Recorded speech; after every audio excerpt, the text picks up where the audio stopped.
Bismillahirrahmanirrahim. Assalamualaikum warahmatullahi wabarakatuh.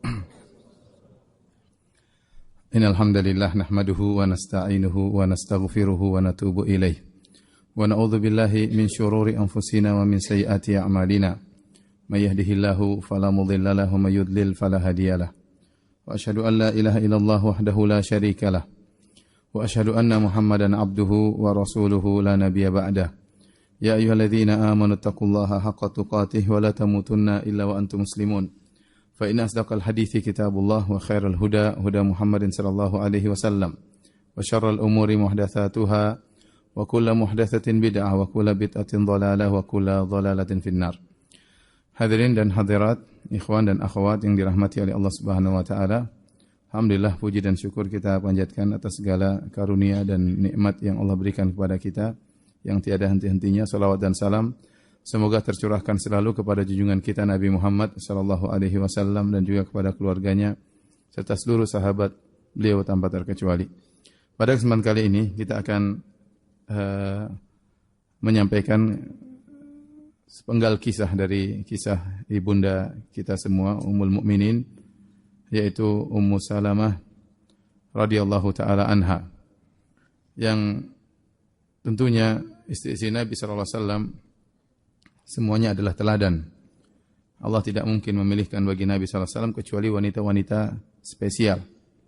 Oleh karenanya banyak ayat yang memuji istri-istri Nabi sallallahu alaihi wasallam, kesabaran mereka, ketakwaan mereka, ya, sehingga mereka dipilih sebagai istri-istri Nabi sallallahu alaihi wasallam. Dan sebagaimana diketahui bahwasanya semua istri-istri Nabi di dunia akan menjadi istri-istri Nabi juga di akhirat.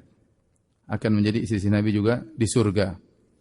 Oleh karenanya tatkala Jibril datang dalam mimpi Nabi SAW membawakan khirqah, semacam secarik kain yang di situ ada gambar Aisyah radhiyallahu taala anha. Maka Jibril berkata, "Hadhihi zaujatuka fid dunya wal akhirah." Wahai Rasulullah, sungguhnya inilah istrimu di dunia dan juga di akhirat, ya. Kemudian juga pernah terjadi, ya, Rasulullah SAW ada masalah, akhirnya menceraikan salah seorang istrinya, yaitu Hafsah radhiyallahu taala anha, Hafsah bintu Umar. Maka Jibril datang menegur Nabi SAW dengan berkata, "Raji'ha, wahai Rasulullah, kembalilah kepada istrimu Hafsah. Fa innaha sawwamah qawwamah." Sungguhnya dia adalah wanita yang senantiasa puasa sunnah dan sukanya solat malam. Maka Nabi pun kembali kepada Hafsah radhiyallahu taala anha. Secara umum, ya, Allah Subhanahu wa taala memuji istri-istri Nabi dengan berkata, "Ya ayyuhan nabi, ya, qul li azwajika in kuntunna turidul hayatad dunya wa zinataha fata'alaina umatti'kunna wa usarrihkunna sarahan jamila. Wa in kuntunna turidullaha wa rasulahu wad darul akhirah fa innallaha adda lil muhsinati minkunna ajran 'azima. Ya nisa'an nabi, lastunna ka ahadin minan nisa' in ittaqaitunna." Kata Allah Subhanahu wa taala, "Wahai Nabi, katakanlah kepada istri-istrimu, kalau kalian menghendaki dunia dan perhiasannya, maka kemarilah. Aku akan berikan sebagian dunia kepada kalian, tapi setelah itu kita cerai. Dan kita cerai dengan cerai baik-baik. Aku berikan dunia, kita cerai baik-baik. Tetapi kalau kau menghendaki Allah dan Rasulnya dan darul akhirah, negeri akhirat, maka Allah akan siapkan bagi kalian ganjaran yang besar. Wahai istri-istri Nabi, kalian tidak seperti wanita-wanita yang lain jika kalian bertakwa kepada Allah Subhanahu wa taala." Ayat itu disebut dengan ayatul takhir, ayat yang Allah turunkan agar Nabi membuat pilihan kepada istri-istrinya. Mau dapat dunia, silakan, tapi harus cerai dengan saya. Mau cari akhirat, maka bersabarlah hidup dengan saya. Maka seluruh istri-istri Nabi akhirnya memilih untuk hidup bersama Nabi SAW dengan susah payah yang mereka hadapi. Maka lihatlah bagaimana susahnya kehidupan Nabi SAW. Sebagaimana Aisyah radhiyallahu anha pernah berkata, "In kunna lanaral hilal, thummal hilal, thummal hilal, salasata ahillah fi syahrain wa ma uqida fi buyuti azwajin Nabi SAW nar." Kami lihat hilal muncul, hilal muncul, hilal muncul. 2 bulan berturut-turut dan tidak ada api yang dinyalakan di rumah istri-istri Nabi SAW. Artinya tidak ada kompor yang dinyalakan. Artinya tidak ada yang dimasak selama 2 bulan. Ini susah bagi ibu-ibu zaman now ya. Kalau ibu-ibu zaman dulu aja susah, apalagi ibu-ibu zaman now. Emak-emak zaman now enggak gampang ya. 2 bulan enggak ada api yang dinyalakan itu enggak gampang. Sehingga ditanya kepada Aisyah, "Wa ma ta'amukum ya ummah?" Apa yang kalian makan, Ibunda? Kata Aisyah radhiyallahu taala anha, "Al-aswadan," cuma korma dan air putih. Bayangkan siapa yang bisa sabar seperti itu? Enggak masak 1 bulan, enggak usah sebulan, seminggu. Papi, hari ini kita makan apa? Korma dan air putih. Besok lagi, papi, hari ini judul lauknya apa? Al-aswadan, korma dan air putih. Bayangkan 2 bulan berturut-turut. Ini enggak gampang. Dan mereka bersabar. Sisi Nabi SAW bersabar. Ya. Kemudian juga lihat bagaimana Aisyah radhiyallahu taala anha waktu ada seorang wanita bersama 2 putrinya minta makan kepada Aisyah. Maka Aisyah radhiyallahu anha mencari makanan di rumahnya, mencari siapa tahu ada makanan, ada lauk, ada apa. Dicari-cari enggak dapat kecuali 1 butir korma. Kecuali 1 butir korma. Ternyata di rumah enggak ada simpanan kecuali 1 butir korma. Maka itulah yang Aisyah berikan kepada wanita tersebut. Ya. Bayangkan sekarang ibu-ibu, kita lihat zaman sekarang. Alhamdulillah Allah banyak berikan kita kemudahan. Kita pulang ke rumah banyak simpanan di rumah. Beras masih ada ya. Minyak masih ada ya. Apalagi masih ada? ATM juga masih ada. Buka kulkas, Masya Allah, ada isinya. Freezer ada isinya. Kitchen set dibuka juga masih ada isinya. Dompet juga masih ada isinya. ATM suami kita yang pegang. Apalagi yang kurang? Oleh karena tinggal bagaimana kita bersyukur kepada Allah Subhanahu wa taala. Kita sedang berbicara tentang wanita-wanita spesial yang Allah pilihkan mereka untuk menemani kehidupan Nabi SAW di dunia dan di surga kelak. Maka setiap sejarah mereka adalah teladan, terutama bagi para wanita.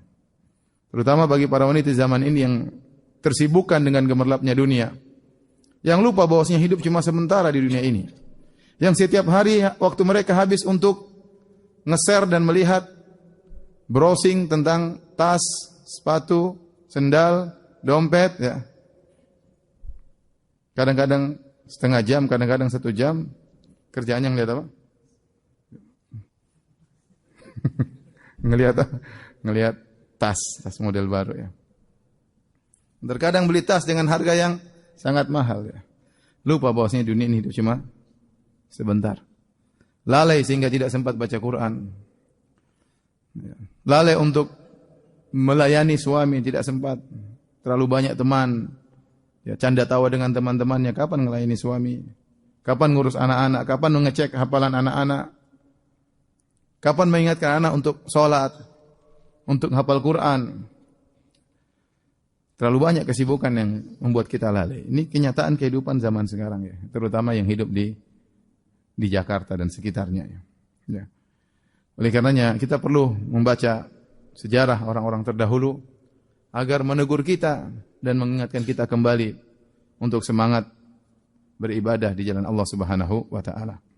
Nah, pada kesempatan kali ini yang akan kita bahas atau kita ceritakan adalah tentang kisah ibunda yang sangat mulia yaitu Ummu Salamah radhiyallahu taala anha. Ummu Salamah radhiyallahu ta'ala anha awalu dha'inah hajarat ilal Madinah. Dialah wanita yang pertama yang berhijrah ke kota Madinah.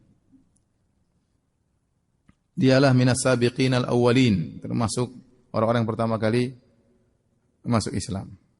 Dialah ahlul hijratain, berhijrah ke negeri Habasyah dan juga berhijrah ke kota Madinah.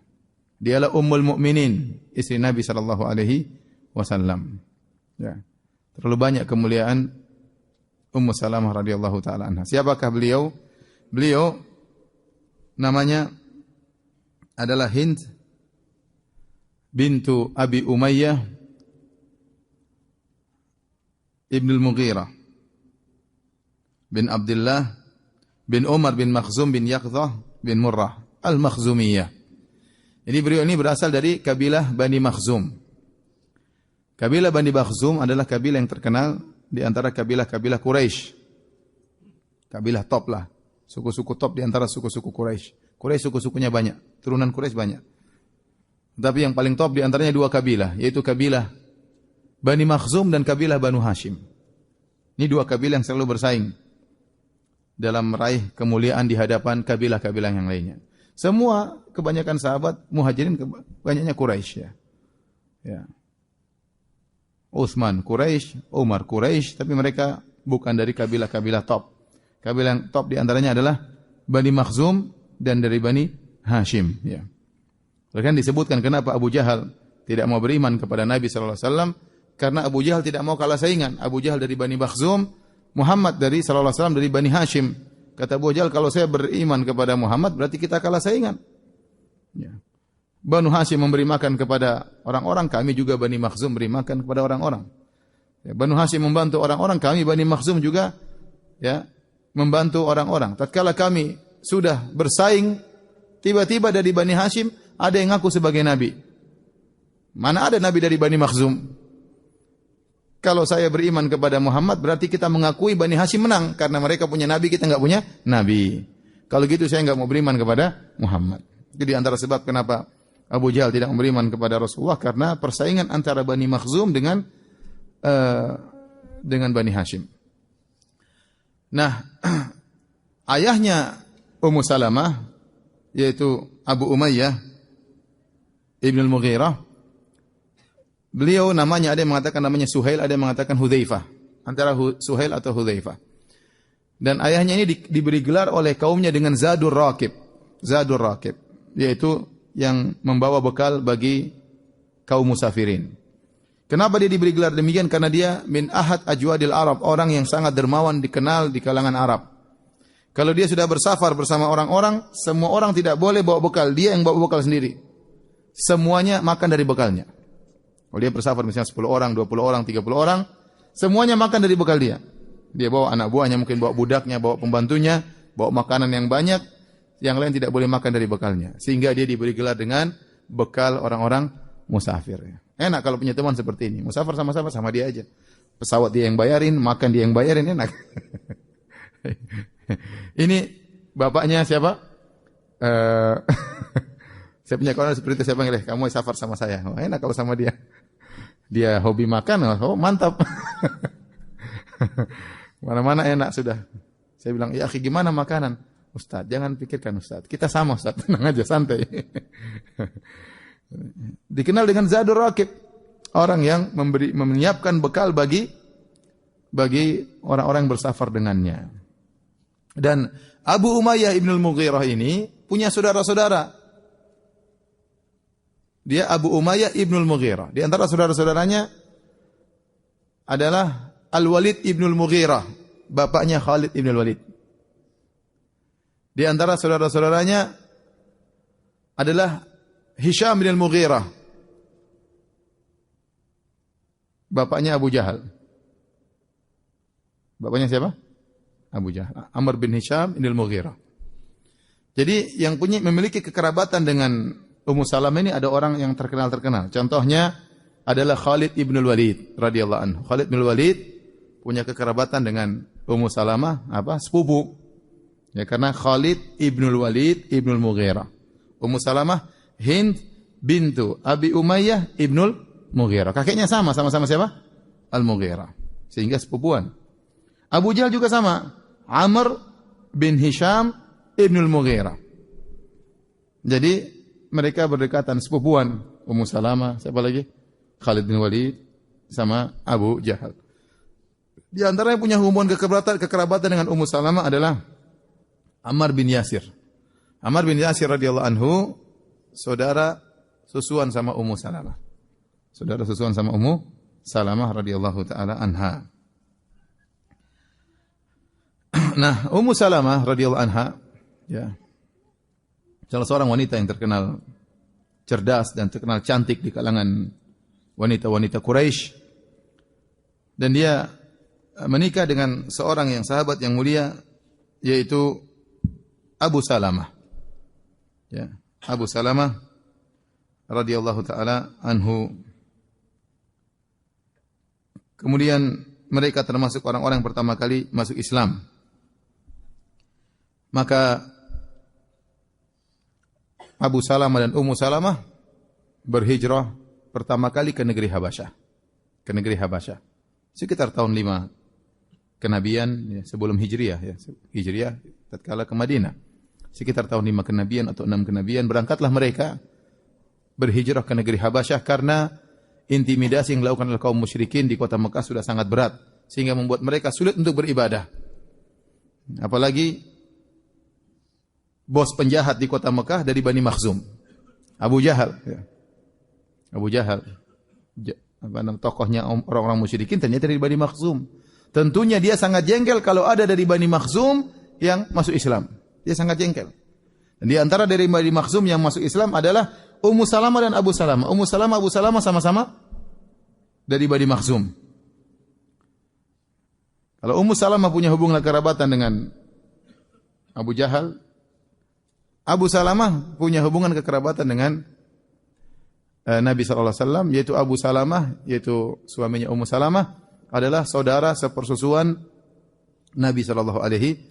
Jadi Nabi punya 2 saudara persusuan, yaitu Abu Salamah sama Hamzah, paman Nabi SAW. Ketiga-tiganya disusui oleh Thuwaibah, budaknya Abu Lahab. Thuwaibah, budaknya Abu Lahab. Yang pertama disusuin adalah Hamzah, kemudian Thuwaibah menyusui Nabi SAW, kemudian Thuwaibah menyusui Abu Salamah. Nah, Abu Salamah ini digolongkan sepupu Nabi SAW karena dia adalah putranya ibunya Barrah bin Abdul Muttalib.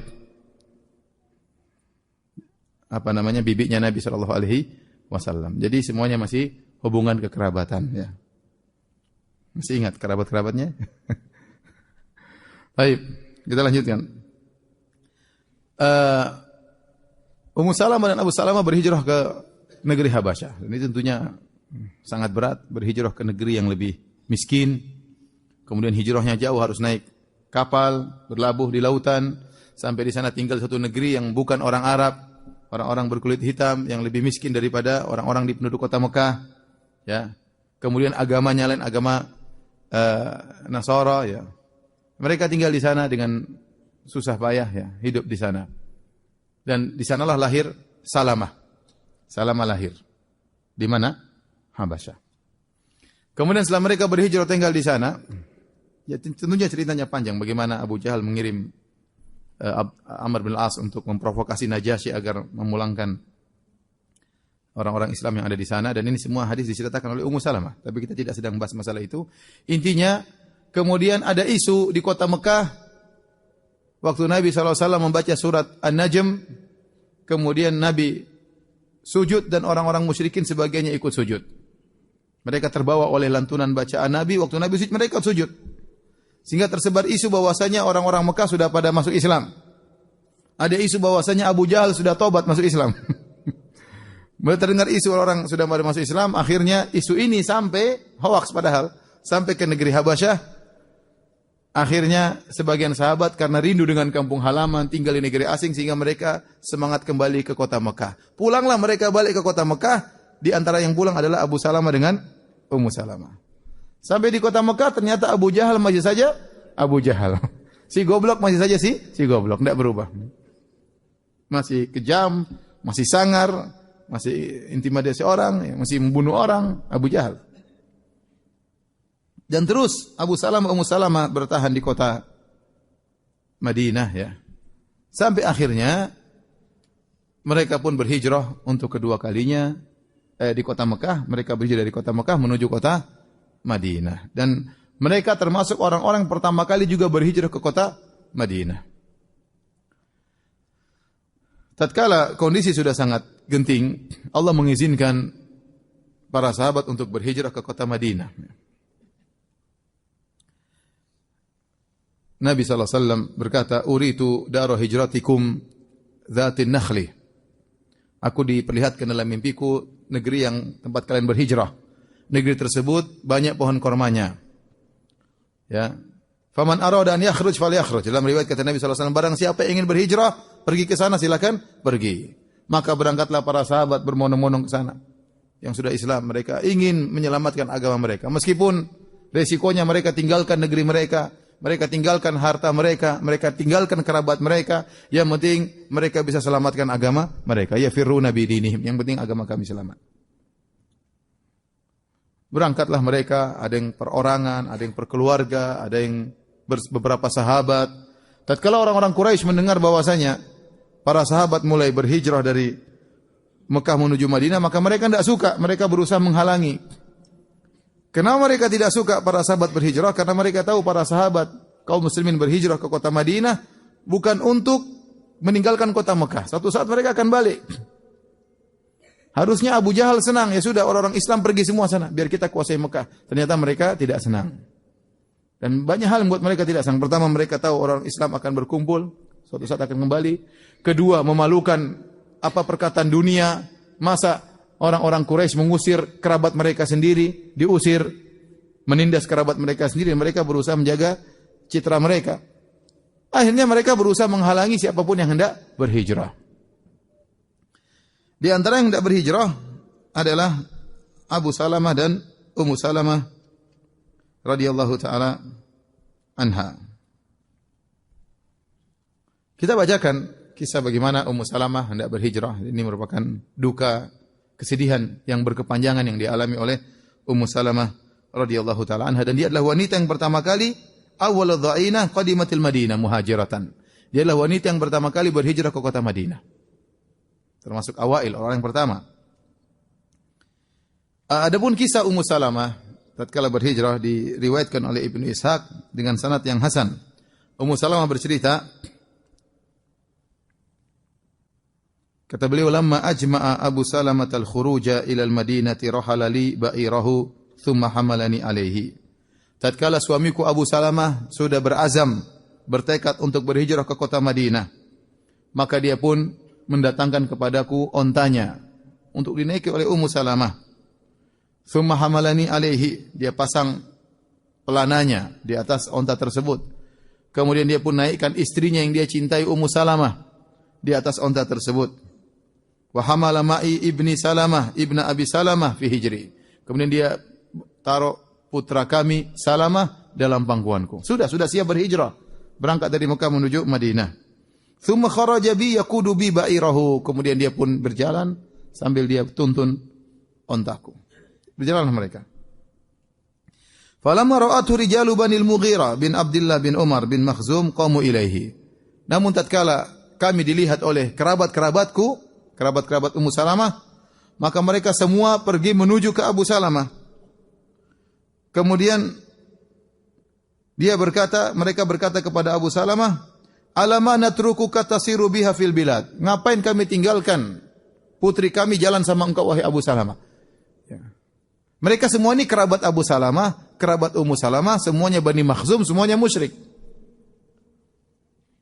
Tapi tatkala mereka melihat Ummu Salamah mau dibawa ke kota Madinah, kerabat Ummu Salamah tidak terima. Padahal sama-sama Bani Makhzum. Akhirnya mereka pun naza'u khitam al-ba'ir min yadihi, maka mereka pun ngambil tali kekang onta dari tangan Abu Salamah, ditarik. Ontanya Ummu Salamah diambil, tali kekangnya dari tangan Abu Salamah ditarik oleh mereka. Fa akhadhuni minhu, maka aku pun dibawa oleh keluargaku. Qalat wa ghadiba inda dzalika Banu Abdul Asad, rahtu Abi Salamah. Tatkala kerabat Abu Salamah lihat Abu Salamah diperlakukan oleh kerabat Ummu Salamah dengan cara yang tidak baik, maka mereka pun marah. Kemudian mereka berkata, la wallahi la natruku ibnana indaha idh naza'tumuha min sahibina. Maka mereka berkata kepada kerabat Ummu Salamah, kalau begitu kembalikan putra kami. Salamah itu ikut bapaknya, sini putra kami. Itu putra kami dari bagian kami. Kalian sudah ngambil istrinya dari Abu Salamah, mau ambil juga anaknya? Enggak, anaknya sini bawa. Kami bawa. Akhirnya kata Ummu Salamah, fatajadzabu ibni Salamah bainahum. Maka antara kerabat Ummu Salamah dengan kerabat Abu Salamah tarik-tarikan Salamah yang masih kecil. Hatta khala'u yadahu, sampai tangannya lepas, ya. Sampai tangannya lepas, tarik-tarikan. Padahal kerabat dua-dua ini kerabat sama-sama musyrikin. Kerabatnya Ummu Salamah musyrikin, kerabatnya Abu Salamah juga apa? Musyrikin. Hanya saja mereka karena ya fanatik ini kesukuan atau bagaimana kok ribut, ya. Tidak mau Ummu Salamah dibawa, satunya enggak mau cucu mereka Salamah diambil. Akhirnya wantalaqa bihi Banu Abdul Asad wa habasani Banul Mughirah indahum. Akhirnya Salamah dibawa oleh kerabat suamiku dan aku ditahan oleh kerabatku. Wa antalaqa zauji Abu Salamah ila al-Madinah. Suamiku karena sudah bertekad ingin berhijrah, dia tidak melunturkan niatnya. Maka dia tetap berjalan menuju kota Madinah tanpa istri, tanpa anak. Bayangkan kesedihannya seperti apa, luar biasa. Tapi dia harus berhijrah. Dia sudah berazam, ditahan mau apa lagi? Dia harus menyelamatkan agamanya. Anak istrinya tidak bisa dia bawa, maka dia tetap melanjutkan menuju kota Madinah. Apa kata Ummu Salamah? Fa furriqa baini wa baina zauji wa baina ibni. Maka dipisahkanlah antara aku dan suamiku dan putraku, dipisahkan semuanya. Qalat, apa yang dilakukan oleh Ummu Salamah tatkala dipisahkan dari anaknya dan suaminya? Fa kuntu akhruju kulla ghadatin fa ajlisu bil adtah fama azalu abki hatta umsiya sanatan aw qariban minha. Maka setiap hari, pagi hari aku keluar menuju Abtah, suatu tempat terbuka, di situ aku pun menangis. Menangis sampai sore. Habis itu aku pulang. Besok begitu lagi aku keluar menangis. Sedih memikirkan putranya dipisahkan darinya dan suaminya dipisahkan darinya. Menangis sore, berhenti, dia pulang. Besok pagi demikian lagi, dia keluar, dia menangis. Terus kata Ummu Salamah, saya demikian menangis sampai hampir setahun. Setahun atau hampir setahun. Ya bagaimana kita bayangkan kesedihan Ummu Salamah. Kerabatnya semua musyrikin. Kepada siapa dia mau mengadu? Hanya kepada Allah Subhanahu wa taala. Keluarganya semua musyrikin. Yang diharapkan suaminya sudah pergi. Anaknya diambil. Maka apa yang tidak bisa bertahan, dia seorang wanita, maka dia cuma menangis pagi sampai sore. Besok lagi pagi sampai sore, hampir setahun demikian.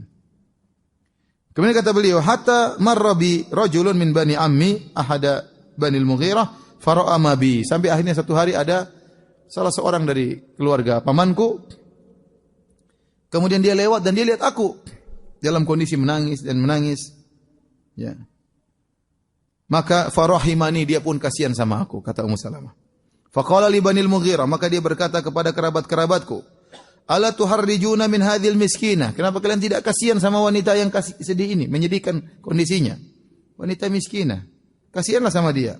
Farraqtum baina wa baina zawjiha wa baina waladiha. Kalian telah memisahkan antara dia dengan anaknya dan suaminya. Qalat, maka mereka berkata tatkala itu, keluargaku kasihan sama aku, mereka berkata, ilhaqi bi zawjiki in syi'ti. Wahai Ummu Salamah, kalau kau ingin nyusul suamimu, silakan. Sudah setahun baru ngomong begitu. Kalau kau ingin nyusul suamimu, silakan. Kapan mereka ngomong begini? Setelah setahun. Setelah tiap hari menangis hampir setahun.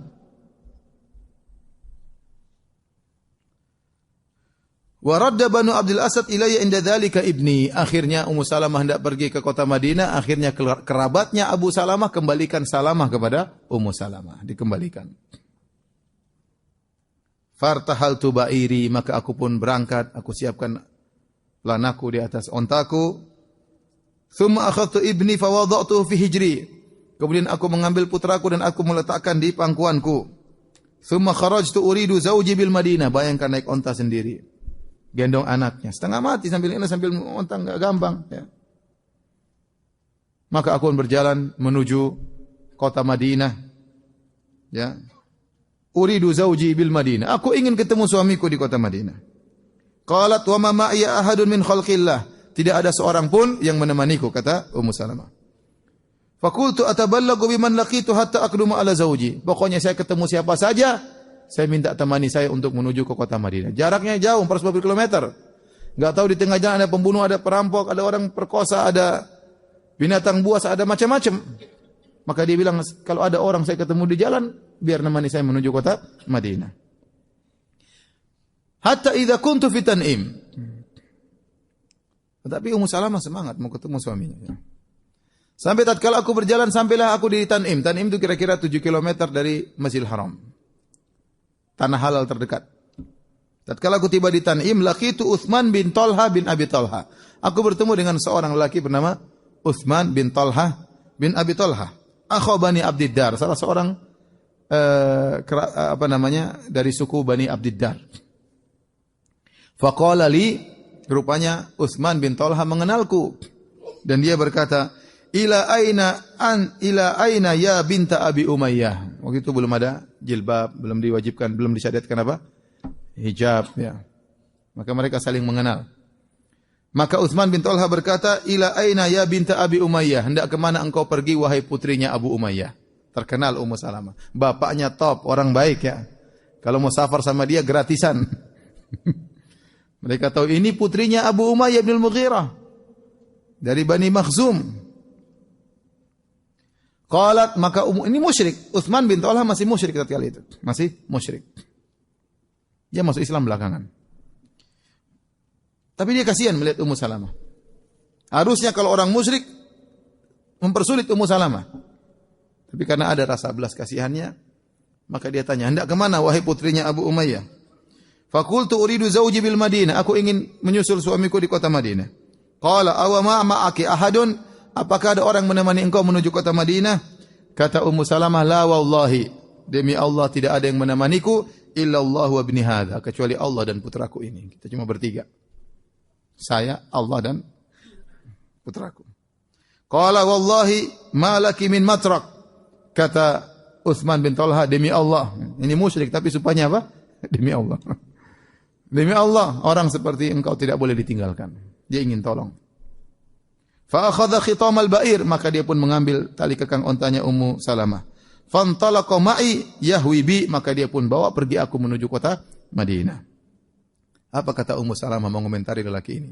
Fa wallahi ma sahibtu rajulan minal Arab qat ara annahu kana akrama minhu. Demi Allah aku tidak pernah menemui seorang laki Arab pun dalam perjalanan yang lebih mulia daripada Utsman bin Talha. Karena idza balagal manzil, dijelaskan bagaimana mulianya lelaki ini. Mulianya lelaki ini musyrik, beda agama, yang seharusnya memusuhi Ummu Salamah, tetapi sikap Arabnya yang benar muncul tatkala itu. Karena idza balagal manzil ana khabi. Thumma ista'khara anni hatta idza nazaltu ista'khara bi ba'iri fa hatta anhu. Ay rahla thumma qayyadahu fi syajarah. Thumma tanaha anni ila syajarah fattaja'a tahtaha. Kata Ummu Salamah, kalau kita mau mampir suatu tempat, karena per 50 kilo harus mampir, mungkin tidur, lanjut lagi, mampir, tidur lagi, lanjut lagi. Kalau kita mau mampir, maka dia pun membawa ontaku ke tempat, kemudian dia dudukkan ontaku, kemudian dia menjauh. Setelah itu aku pun turun, aku pun pergi menuju tempat untuk istirahat, kemudian dia datang lagi, kemudian dia bawa onta, kemudian dia ikat, baru dia tidur jauh di bawah sebuah pohon. Fa idza dana ar-rawah qama ila ba'iri faqaddamuhu farahalahu thumma ista'khara anni faqala irkabi. Kalau sudah waktunya untuk melanjutkan perjalanan, maka unta yang diikat tadi dia bawa menuju dekat aku, kemudian dia pasang pelananya, kemudian dia tundukkan, kemudian dia berkata, "Naiklah." Kemudian dia pergi. Dia tidak nungguin Ummu Salamah naik, enggak. Dia pergi. Subhanallah, dia pergi, Ummu Salamah naik lagi, baru kemudian dia datang, dia bawa Ummu Salamah menuju kota Madinah. Ini subhanallah. Lihat bagaimana Utsman bin Talha benar-benar memuliakan Ummu Salamah. Ini tahu ini istrinya orang. Dia tidak ngobrol, gimana mana aja. Ini istri orang, harus dihormati. 450 kilo. Itu yang dia lakukan. Makanya saya ingat kisah Musa alaihissalam. Disebutkan oleh ahli tafsir waktu dia diundang oleh wanita yang dia tolong ke rumah bapaknya. Maka Musa alaihissalam waktu berjalan menuju rumah orang tua wanita tersebut, Nabi Musa di depan, bukan di belakang. Bukan perempuan di depan menunjuk jalan, Nabi Musa nyusul dia. Enggak, Nabi Musa yang di depan, perempuannya di belakang. Terus gimana cara jalannya? Nah, wanita itu melempar batu, kalau belok kanan lempar ke kanan, Musa belok kanan. Kalau belok kiri lempar batu ke kiri, Musa belok, alaihissalam belok kiri sampai ke rumahnya. Kenapa? Kalau Nabi Musa di belakang, perempuan di depan, takut mungkin terlihat sesuatu, lihat lekuk tubuh wanita tersebut. Nabi Musa jaga pandangan. Tidak jalan sambil ngobrol-ngobrol. Rumahnya masih jauh kan? Astagfirullah. Enggak. Memang kita sama mereka beda-beda tipis begini. Jadi bagaimana lihat Utsman bin Talha 450 km perjalanan begitu memuliakan Ummu Salamah. Ini istri orang. Sebenarnya kita dapati sebagian lelaki kalau sudah telepon sama istri orang lama teleponnya. 1/4 jam, setengah jam. Ya akhi, ente ngobrol setengah jam sama istri orang, kok bisa lama-lama? Sama istri 5 menit tidak betah ngobrol. Sama istri orang setengah jam. Tidak mungkin ente bisa bertahan setengah jam kecuali ada syahwat di situ, ada kelezatan. Ente menikmati pembicaraan tersebut. Istri orang. Ente WhatsAppan sama orang lama-lama, ada kelezatan sih, ketawa ke TV apa di situ. Ada kelezatan. Istri orang ya akhi. Demikian Utsman bin Talha terus bawa Ummu Salamah. Kemudian hatta yanzila bi falam yazal yasna'u dzalika bi hatta aqdamanil Madinah, dan senantiasa dia melakukan demikian sampai dia mengantarkan aku tiba di kota Madinah. Falamma nadhara ila qaryati Amr bin Auf, tatkala dia melihat kampungnya Amr bin Auf, itulah tempat Abu Salamah tinggal di Quba, qala zawjuki fi hadhil qaryah wa kana Abu Salamah biha nazilan. Kata Utsman bin Talha, suamimu tinggal di sini. Fadkhuliha ala barakatillah, masuklah engkau ke kampung tersebut dengan keberkahan dari Allah Subhanahu wa taala. Tsumman sarafa rajian ila Makkah, kemudian dia pulang ke Mekah. Subhanallah, 450 kilo, 900 kilo, hampir 1000 kilo menemani seorang wanita tanpa mengharapkan balas jasa sama sekali. Padahal dia musyrik tatkala itu. Ummu Salamah berkata, wallahi ma alamu ahla baitin fil islami asabahum ma asaba ala Abi Salamah. Demi Allah aku tidak mengetahui ada satu keluarga pun dalam Islam yang terkena musibah seperti musibah yang mengenai keluarganya Abu Salamah. Wa ma ra'aitu sahiban qad akrama min Utsman bin Talha. Dan demi Allah aku tidak pernah melihat orang yang menemani perjalanan yang lebih mulia daripada Utsman bin Talha. Dan Utsman bin Talha akhirnya masuk Islam ya setelah Al-Hudaybiyah. Al-Hudaybiyah, perjanjian Hudaybiyah itu tahun 6 Hijriah, tahun 6 Hijriah. Jadi dia masuk Islam sekitar 6 tahun kemudian, 7 tahun kemudian. Mudah-mudahan gara-gara kebaikan tersebut menjadi sebab dia bisa masuk apa? Islam. Tapi lihat bagaimana akhlaknya yang luar biasa tatkala menemani istri orang lain ya. Sementara kita sedih mendengar sebagian kasus ya, orang berhubungan dengan istri tetangga lah, dengan istri kawannya lah, istri kawannya direbut sama dia lah, subhanallah, auzubillah ya. Ini pasti ada yang salah, ada yang enggak benar. Baik. Maka Ummu Salamah akhirnya menyusul suaminya di kota Madinah. Kemudian di sana mereka punya anak-anak yang lain selain Salamah. Lahirlah Umar bin Abi Salamah. Kemudian lahirlah Durrah bintu Abi Salamah. Dan lahirlah pula Zainab bintu Abi Salamah. Anak mereka jadi berapa? 4. Siapa saja tadi? Salamah ya. Terus Umar. Terus Durrah. Kemudian siapa? Zainab.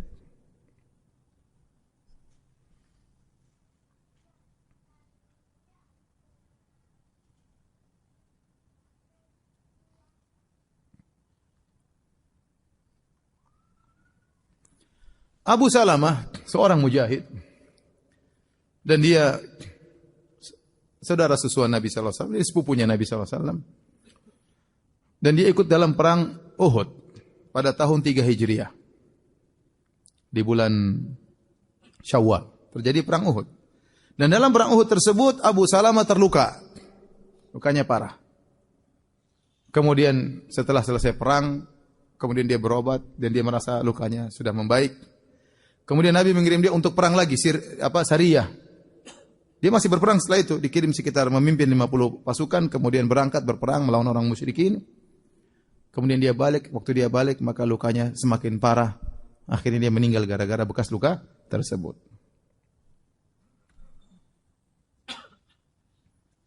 Dan kita tahu bahwasanya dalam hadis disebutkan seorang wanita di akhirat kelak akan menemani suaminya yang terakhir.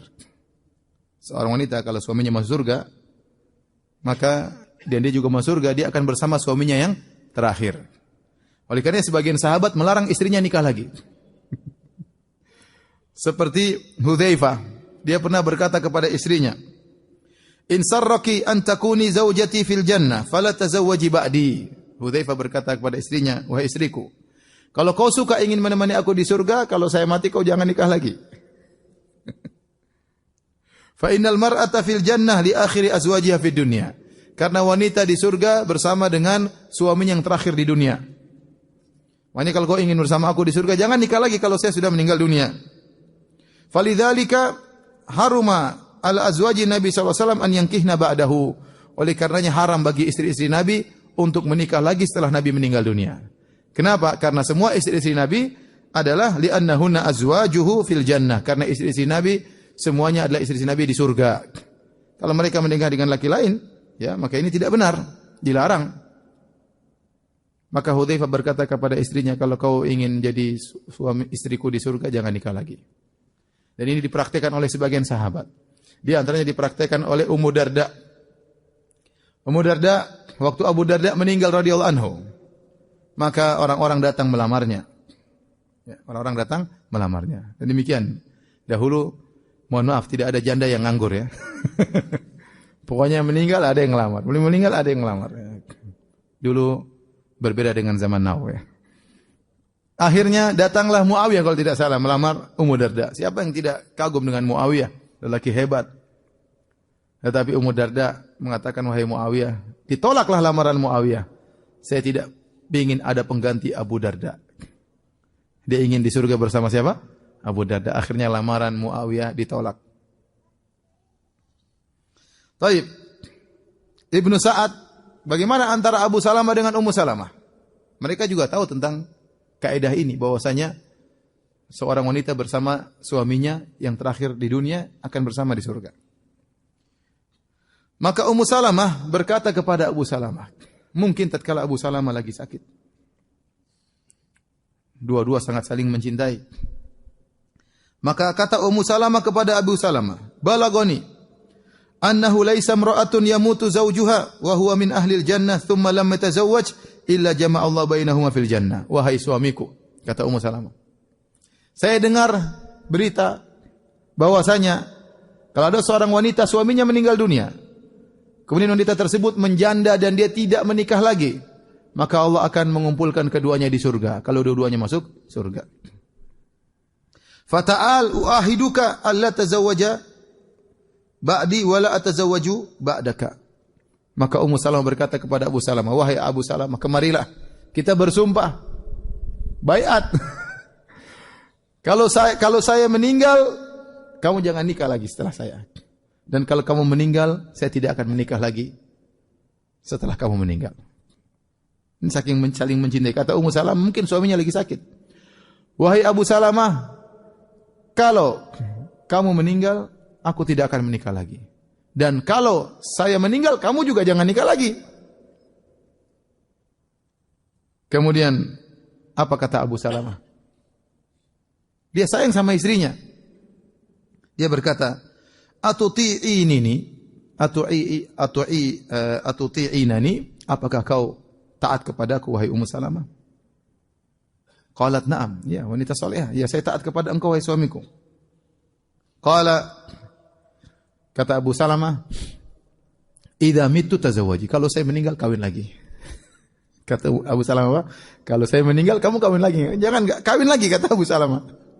Padahal dia bilang saya enggak mau kawin lagi supaya ketemu kamu di surga. Apa kata Abu Salamah? Dia sayang sama istrinya. Dia mengatakan kalau saya mati kamu kawin lagi. Kemudian dia berdoa. Mungkin dalam kondisi sakit. Allahumma rzuq Umma Salamah ba'di rajulan khairan minni. Dia berdoa di hadapan Ummu Salamah. Ya Allah, anugerahkanlah kepada Ummu Salamah kalau saya meninggal lelaki suami yang lebih baik daripada aku. La yuhzinuha wa la yu'dhiha. Yang laki tersebut lebih baik daripada aku dan tidak pernah menyedihkannya dan tidak pernah menyakitinya. Akhirnya Abu Salamah meninggal dunia. Qultu, waktu Abu Salamah meninggal dunia, Kata Ummu Salamah, "Man khairun min Abi Salamah?" Siapa yang lebih baik daripada suamiku? Siapa yang bisa menjadi pengganti apa? Suamiku. Subhanallah. Kita ingin ibu-ibu, istri-istri berkata, siapa yang lebih top daripada suamiku? Siapa yang bisa menyaingi suamiku? Kenyataan sekarang menyedihkan. Sebagian wanita mengatakan, "Mas, kamu kok enggak seperti fulan? Abi kok enggak seperti Abu fulan?" Bayangkan suaminya dibanding-bandingkan sama laki-laki lain. Kapan seorang wanita berkata siapa yang lebih baik daripada suamiku? Sebagian wanita tidak betah suaminya kalau di rumah. "Mas, kok kamu pulang kerja cepat, Mas?" Sudah kerja selesai kerja. Kalau suaminya mau pensiun, "Jangan pensiun, Mas, kerja saja." Jadi tidak betah sama suaminya. Kita ingin ibu-ibu seperti Ummu Salamah yang mengatakan, siapa yang lebih baik daripada suami? Berarti dia cintanya luar biasa kepada Abu Salamah. Tentunya ini sekarang hilang karena dua-duanya salah. Istri salah, suami juga salah. Sebagian suami tidak tahu hak istri. Dia lupa bahwasanya orang yang paling mulia di antaranya orang yang paling terbaik bagi istrinya. Kata Nabi sallallahu alaihi wasallam, "Akmalul mu'minina imanan ahasinuhum akhlaqa." Orang yang paling sempurna imannya, yang paling terbaik akhlaknya. "Wa khiyarukum linisaikum."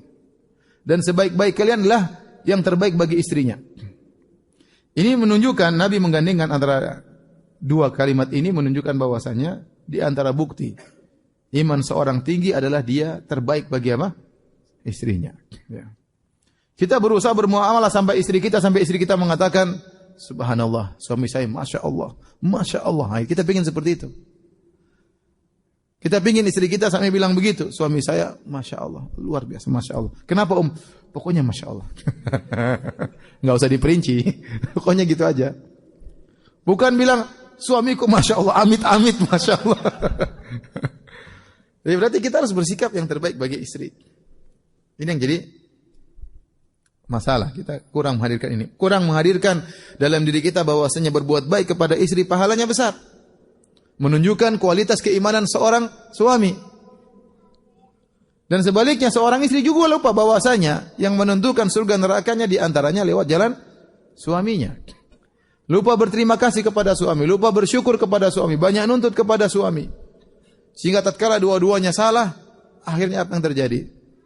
Wanita tidak berkata, "Siapa yang lebih baik daripada suamiku?" Tidak seperti Ummu Salamah radhiyallahu taala anha. Maka masing-masing kita introspeksi diri, koreksi diri kita agar kita bisa menjadi yang terbaik bagi istri kita dan seorang wanita bisa menjadi terbaik bagi suaminya. Jadikan pernikahan kita sebagai ladang pahala.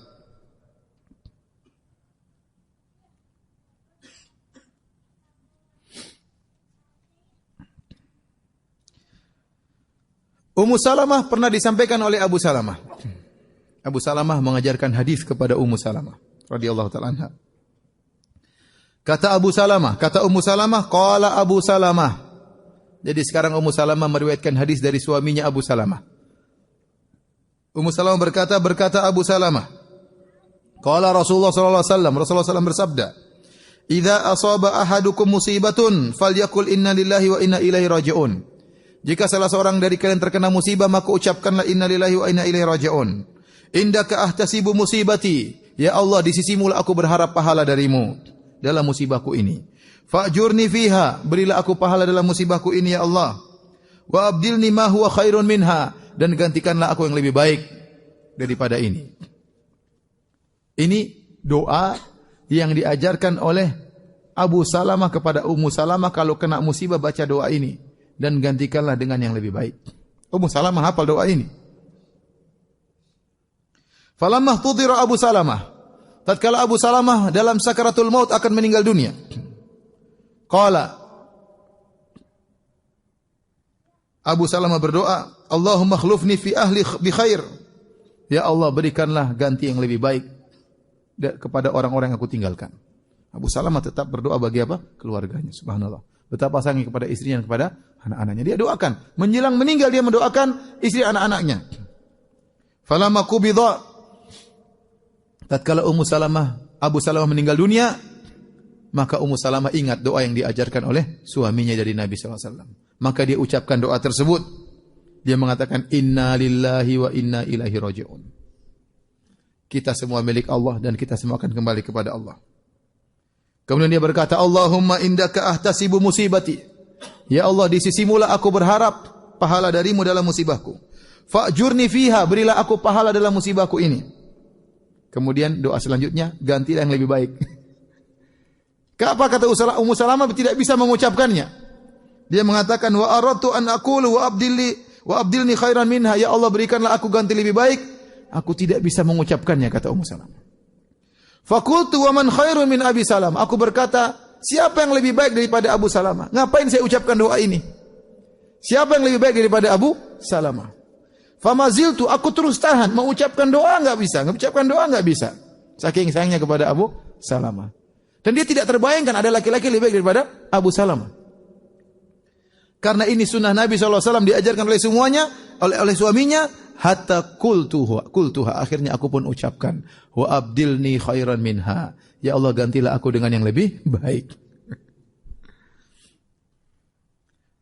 Abu Salamah meninggal dunia. Waktu meninggal dunia, Nabi SAW datang.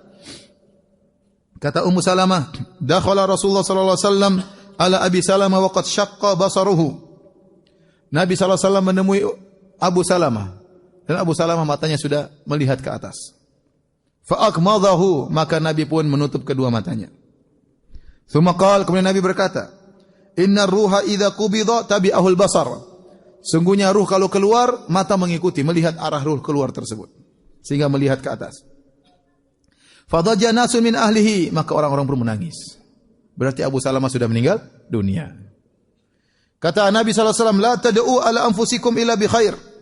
Fa innal malaikata yu'minuna ala ma taqulun. Kata Nabi, kalian bersedih tapi jangan kalian ucapkan doa kecuali yang baik bagi kalian. Sungguhnya malaikat mengaminkan apa yang kalian ucapkan. Ini kaidah, hati-hati. Seorang lagi marah, jangan ucapkan yang jelek-jelek. Mungkin marah sama anaknya, kemudian setan kamu, jadi setan betulan, hati-hati. Besar-besar durhaka, kurang ajar, dan jangan. Ya. Jangan juga doakan diri kita, mampus aku, mampus, jangan. Kalau pas malaikat mengaminkan, bahaya. Apapun yang terjadi, kita ucapkan kata-kata yang baik. Kemudian Nabi mendoakan Abu Salamah. Allahumma gfir li Abi Salamah. Ya Allah, ampunilah Abu Salamah. Warfa' darajatahu fil mahdiyin. Angkatlah derajatnya bersama orang-orang yang telah kau beri petunjuk. Itu bersama orang saleh di akhirat. Wa akhluf fi aqibihi fil ghabirin. Dan berilah ganti kepada orang-orang yang dia tinggalkan. Waghfir lana walahu ya rabbal alamin. Ampunilah kami dan ampunilah dia wahai penguasa alam semesta. Wafsah lahu fi qabrihi. Ya Allah, lapangkanlah kuburannya. Wa nawwir lahu fihi, dan berilah cahaya dalam kuburannya. Itu doa Nabi sallallahu alaihi wasallam.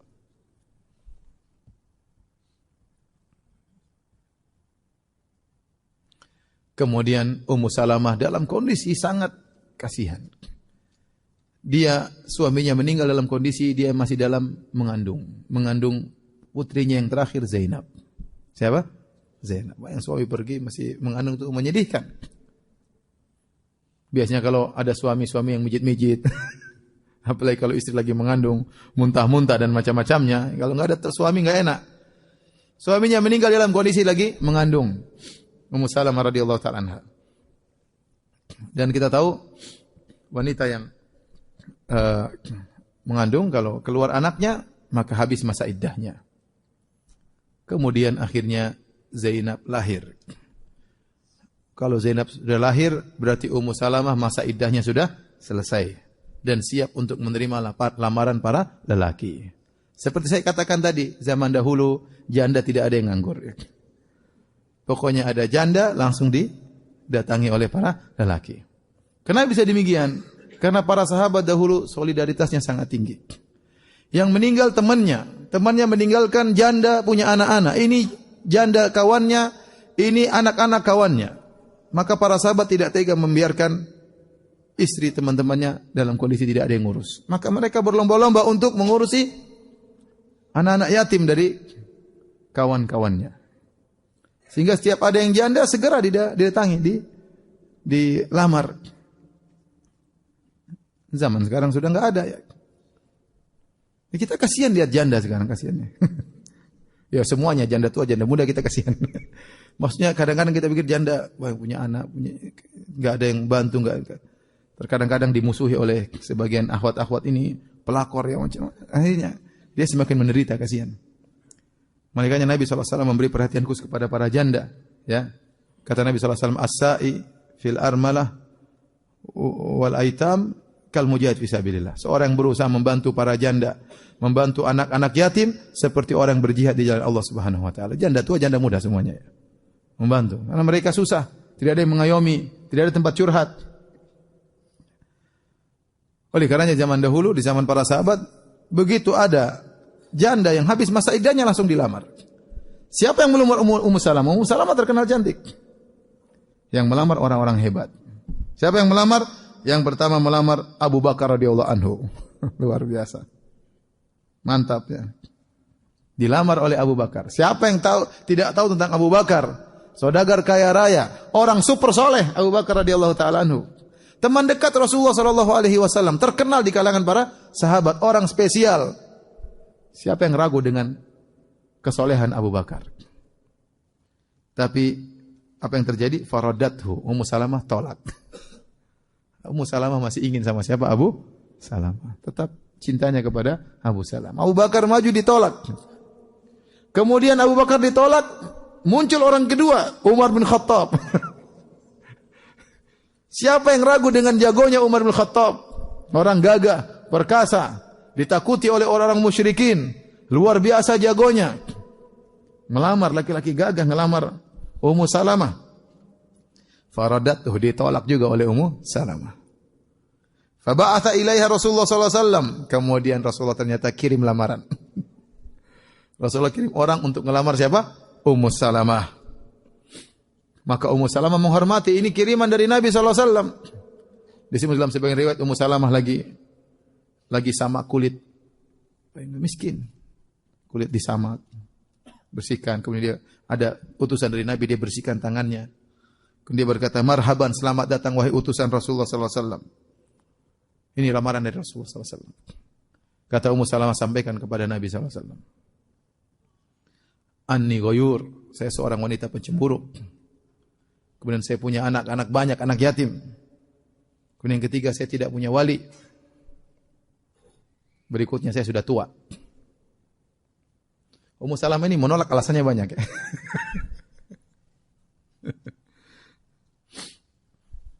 Jadi Ummu Salamah waktu dilamar oleh Nabi, dia tidak langsung terima. Dia masih sayang sama Abu Salamah. Dan dia ingin hidup sendiri. Dan dia merasa tidak pantas untuk menemani Nabi SAW. Makanya dia berkata, mithli la yunkah. Wahai Rasulullah, orang seperti aku tidak pantas dinikahi. Kenapa? Kata Nabi SAW. Saya ini mutaqaddimatun fissin. Saya sudah tua ya Rasulullah.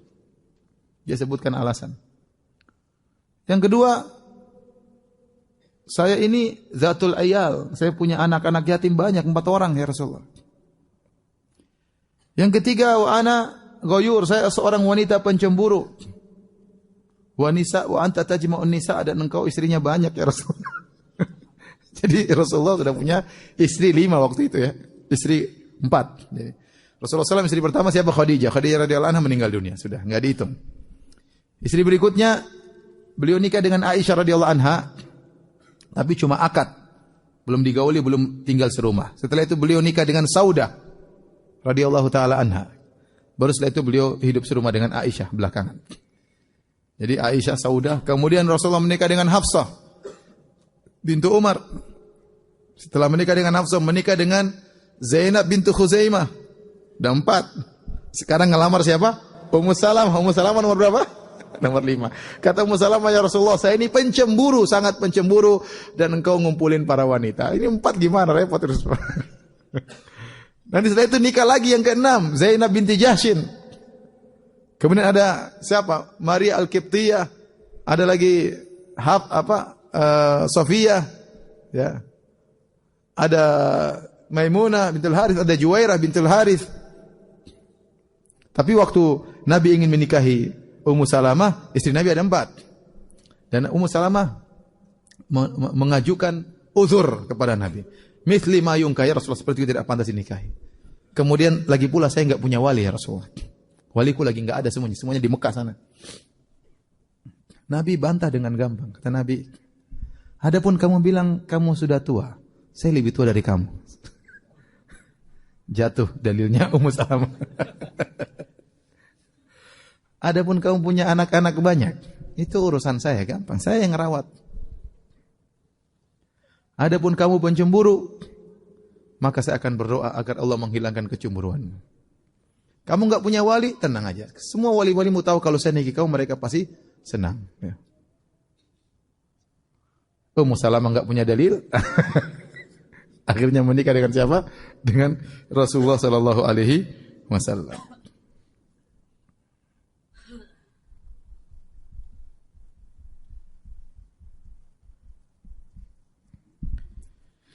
Maka menikahlah Nabi sallallahu alaihi wasallam dengan Ummu Salamah pada tahun 4 Hijriah.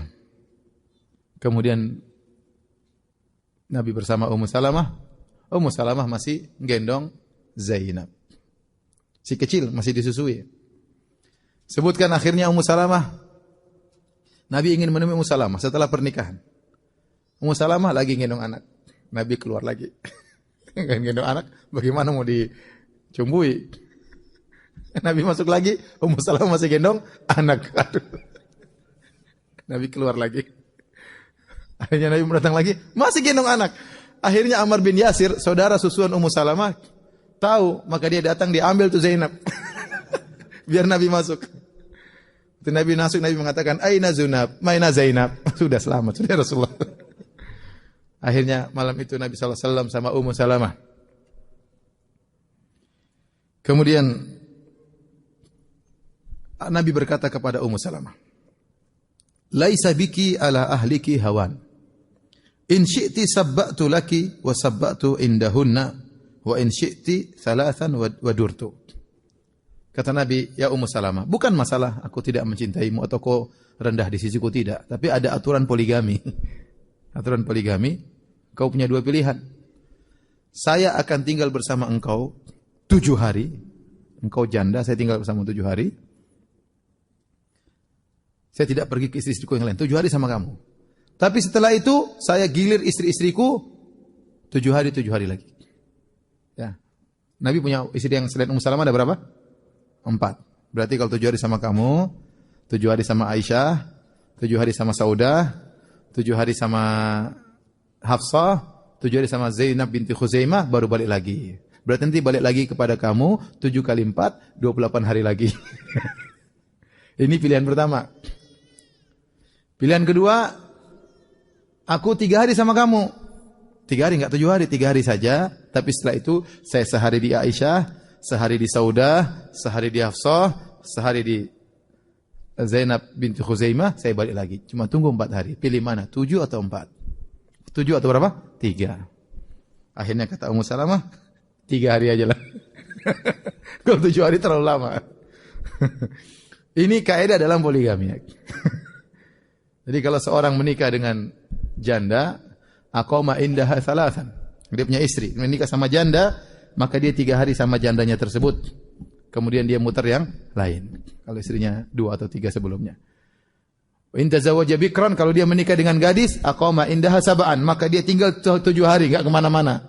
Setelah 7 hari baru muter lagi. Paham? Antum enggak paham, enggak apa-apa. Ibu-ibu mungkin lebih paham daripada antum. Baik. Maka menikahlah Nabi SAW dengan Ummu Salamah. Maka anak-anak Ummu Salamah dirawat oleh Nabi SAW. Dan mereka menjadi orang-orang yang saleh dan soleha. Menjadi orang-orang para ulama. Dan Ummu Salamah di bawah naungan Nabi SAW. Dan dia termasuk faqihah. Wanita yang sangat faqih. Dan dia juga meriwayatkan banyak hadis-hadis Nabi SAW. Dan subhanallah. Nabi berdoa, adapun amma ghairatuki, adapun kecemburuanmu, fasa'adullah an yudhibha. Aku akan berdoa kepada Allah agar menghilangkan kecemburuanmu tersebut. Dan benar setelah Nabi menikah dengan Ummu Salamah, tidak ada kasus Ummu Salamah cemburu kepada istri yang lain. Padahal Ummu Salamah sangat pencemburu sebelum menikah. Tapi setelah Nabi doakan, dia tidak banyak cemburu kepada istri-istri yang lain. Kecemburuan terjadi pada istri Nabi, kasus terjadi kecemburuan di antara istri Nabi, tapi tidak pada Ummu Salamah radhiyallahu taala anha. Dia benar wanita yang salehah, aqilah, cerdas, pandai berfikir, pandai menghadapi permasalahan, ya. Dia telah melewati berbagai macam kepayahan hidup. Dia sudah hadapi semuanya. Ya, bayangkan dipisahkan dari suami dan istrinya setahun, pernah ke negeri Habasyah, kemudian banyak kesulitan yang dihadapi sehingga dia lebih dewasa dalam menghadapi permasalahan-permasalahan rumah tangga dan dia pun tidak banyak cemburu kepada istri-istri Nabi sallallahu alaihi wasallam. Baik, hadirin dan hadirat yang dirahmati Allah Subhanahu wa taala. Ummu Salamah banyak meriwayatkan hadis-hadis, dan kalau kita baca di sini terlalu banyak. Tapi di antara mauqif atau kejadian yang peristiwa yang luar biasa yang menunjukkan Ummu Salamah seorang wanita yang cerdas, yang pintar dalam hal permasalahan adalah peristiwa Hudaybiyah. Jadi waktu Nabi sallallahu alaihi wasallam, singkatnya begini, Nabi sallallahu alaihi wasallam bermimpi, dalam mimpinya Nabi tawaf dengan para sahabat di Ka'bah. Dan mimpi para Nabi adalah wahyu. Ini akan terjadi. Nabi menyangka mereka akan tawaf tahun itu, padahal tahun ke depan. Bukan tahun 6 Hijriah, tapi tahun 7 Hijriah. Maka Nabi pun mengajak para sahabat untuk berumrah pada tahun 6 Hijriah. Mereka sudah 6 tahun tidak pernah lihat kampung halaman. Mereka sudah 6 tahun diusir dari Mekah, dari kampung mereka, mereka tidak pernah lihat Ka'bah. Jadi kerinduan yang luar biasa kepada Ka'bah, luar biasa, para sahabat. Maka berangkatlah Nabi dengan 1.400 orang. Ada yang dalam riwayat 1.500 orang, dalam riwayat 1.300 orang. Berangkat menuju ke kota Mekah untuk umrah, padahal mereka lagi bertengkar sama orang Mekah. Mereka berangkat sambil bawa senjata. Kalau perang. Berangkatlah para sahabat berjalan dari Mekah menuju Madinah. Dari Madinah menuju apa? Mekah. Jaraknya 450 sampai 500 km. Berjalan. Tatkala sudah menjelang sampai di kota Mekah, kira-kira tinggal 20 kilo di Hudaybiyah, dihadang oleh orang-orang musyrikin. Tidak boleh masuk. Nabi sempat mengutus Utsman bin Affan untuk ngecek kondisi Mekah. Utsman masuk sendiri ke dalam kota Mekah. Utsman enggak balik-balik. Nabi sangka bahwasanya Utsman sudah dibunuh atau ditangkap atau diapa-apain oleh orang musyrikin Arab. Maka Nabi melaksanakan suatu perjanjian namanya Bai'atul Ridwan yang Allah abadikan dalam Al-Qur'an, laqad radiyallahu 'anil mu'minin idh yubayyi'unaka tahta asy-syajarah fa'alima ma fi qulubihim fa anzala sakinata 'alaihim wa athaba fatan qariba.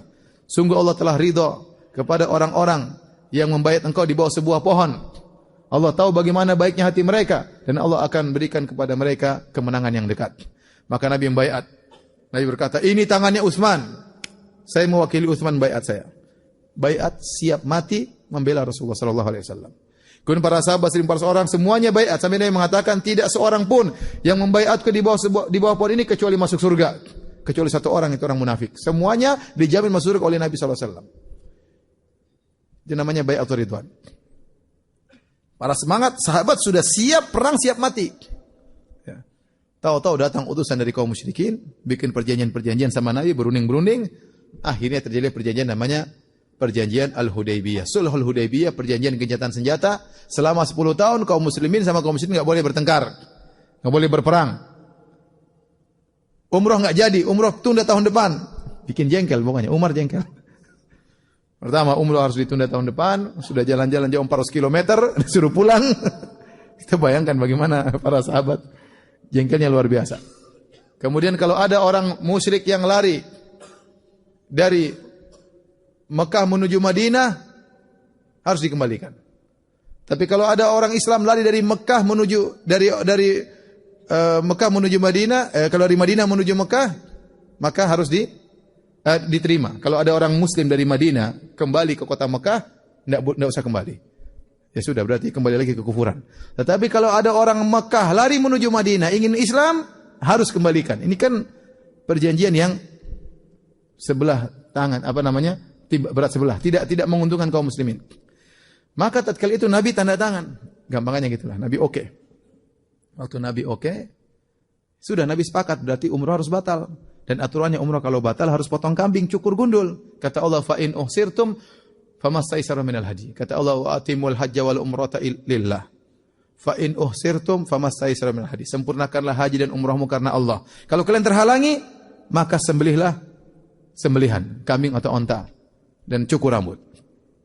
Setelah Nabi Nabi bilang kepada para sahabat, wahai para sahabatku, keputusannya jelas, umrah tunda tahun depan, ya. Sekarang cukur gundul dan potonglah onta-onta kalian. Sahabat tidak terima. Enggak ada yang mau potong rambut, tidak ada yang mau cukur, tidak ada yang mau potong onta. Enggak ada yang cukur rambut. Nabi ulangi lagi para sahabat, tidak ada yang mau. Kenapa? Para sahabat sudah jengkel. Mending mati daripada tunda umrah tahun depan. Akhirnya datanglah, di antara yang protes adalah Umar. Umar berkata, ya Rasulullah, alasta nabiyyan haqqan? Ya Rasulullah, bukankah engkau nabi yang benar? Naam, tentu. Ya. Bukankah engkau mengatakan kita akan tawaf? Maksudnya Umar bilang, ayo kita tawaf aja. Kata Nabi, iya, tapi apakah saya bilang tahun ini? Kata Umar, tidak. Nabi berkata, alasna alal haqqi wa hum alal batil. Kata Umar, ya Rasulullah, bukankah kita di atas kebenaran? Mereka di atas kebatilan, Abu Jahal dan teman-temannya. Abu Jahal sudah tewas ya. Orang-orang kafir dan teman-temannya di atas kebatilan. Kata Rasulullah, benar. Alaysa qatlana fil jannah wa qatlahum fin nar? Ya Rasulullah, bukankah kalau kita bertempur, kita mati masuk surga, mereka mampus masuk neraka? Kata Nabi, benar. Falima nu'ti daniyata fini. Kalau gitu ngapain kita mengalah ya Rasulullah? Kita perang aja. Rasulullah mengatakan tidak. Sahabat disuruh potong rambut, enggak ada yang mau. Ini bukan berarti para sahabat tidak nurut sama Nabi, tidak. Tapi mereka sangat sedih dan mereka ingin Nabi berubah pikiran. Mereka ingin Nabi berubah pikiran. Nabi masih diajak rundingan oleh para sahabat. Akhirnya Nabi dalam kondisi sedih masuk ke kemah. Waktu itu Ummu Salamah ikut. Maka Nabi cerita kepada Ummu Salamah, ya. Kata Nabi, ya ayuhan nas, inharu wahlaku, wahai para sahabatku, potonglah onta kalian, kambing kalian, dan cukurlah gundul kalian. Tidak seorang pun yang melaksanakan. Maka Rasulullah SAW masuk ke kemahnya bertemu dengan Ummu Salamah. Ya Ummu Salamah, ma sya'nun nas? Nabi mengatakan, Ummu Salamah, lihat orang kenapa tuh? Enggak ada yang nurut. Qalat ya Rasulullah, ini kondisi berat ini. Rasulullah lagi sedih. Tapi Ummu Salamah menghadapi dengan tenang. Dia tidak mengatakan, dia memang. Enggak. Enggak, tapi dia malah tenangkan. Kata Ummu Salamah, ya Rasulullah, qad dakhalahum ma qara'ait. Ma qad ra'ait. Rasulullah, mereka sedang ditimpa dengan apa yang kau lihat. Artinya sedih, luar biasa, kerinduan untuk bisa apa? Tawaf di Ka'bah, macam-macam berkumpul dalam dada mereka sehingga mereka tidak bisa berpikir dengan jernih. Kemudian kata Ummu Salamah, dia punya ide. Fala tukallimanna minhum insanan. Ya. Wa'mat ila hadika haitsu kana fanharhu. Kata Ummu Salamah, jangan kau ajak ngomong seorang pun dari mereka. Udah kamu keluar, potong itu apa? Ontamu. Wahlak, kemudian gundullah kepalamu. Falaqad fa'alta dzalik fa'alan nasu dzalik. Kalau kau sudah begitu, semua orang akan ikut. Akhirnya Nabi menjalankan nasihat siapa? Ummu Salamah. Nabi pun keluar, tidak banyak omong. Langsung dia sembelih apa? Ontanya, langsung dia panggil tukang cukur kepalanya. Begitu sahabat Nabi sudah cukur, berarti enggak mungkin berubah pikiran. Langsung mereka semua cukur gundul dan semuanya potong kambing. Ini semua idenya siapa? Ummu Salamah radhiyallahu taala anha. Ini menunjukkan mulianya Ummu Salamah radhiyallahu taala anha. Setelah Nabi meninggal dunia, Ummu Salamah hidup, ya.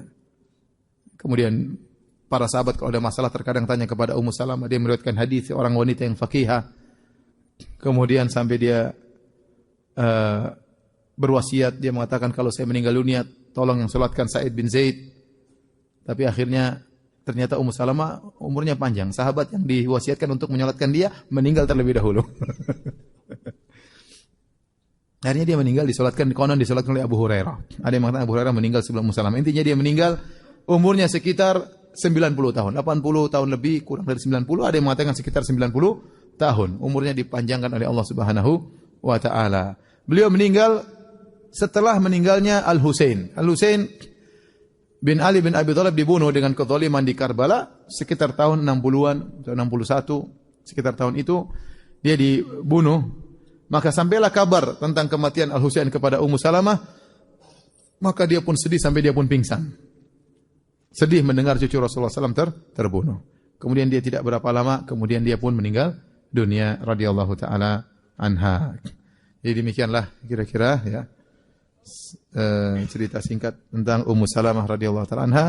Semoga ibu-ibu bisa menjadi istri-istri yang solehah dan semoga bapak-bapak bisa seperti Abu Salamah ya.